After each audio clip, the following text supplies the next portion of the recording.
Audio Jungle.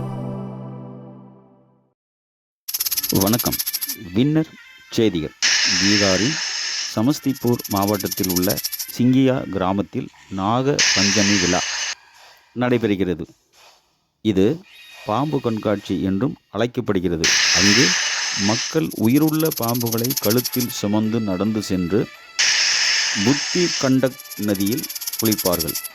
இந்த விழா 100 ஆண்டுகளுக்கும் மேலானது மற்றும் மிதிலாவின் நாக பாரம்பரியத்தின் ஒரு பகுதியாகும். சிங்கியா காட்டில் நாக பஞ்சமி நாளில் நூற்றுக்கணக்கான மக்கள் கூடி ஆற்றில் குளித்து பின்னர் பாம்புகளை ஊர்வலமாக எடுத்துச் செல்கிறார்கள். இந்த விழாவில் பாம்புகள் ஆபத்தான உயிரினங்களாக கருதப்படுவதில்லை, ஆனால் கடவுள்களாக கருதப்படுகின்றன.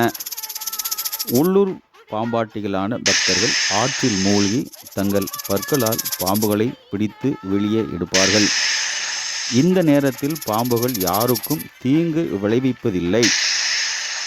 பீகாரின் சமஸ்திபூர் மாவட்டத்தில் விபூதிபூர் தொகுதியில் இந்த விழா நடைபெறுகிறது. இந்த விழா மிதிலா பிராந்தியத்தின் அடையாளமாக மாறியுள்ளது. வின்னர் செய்திகள்.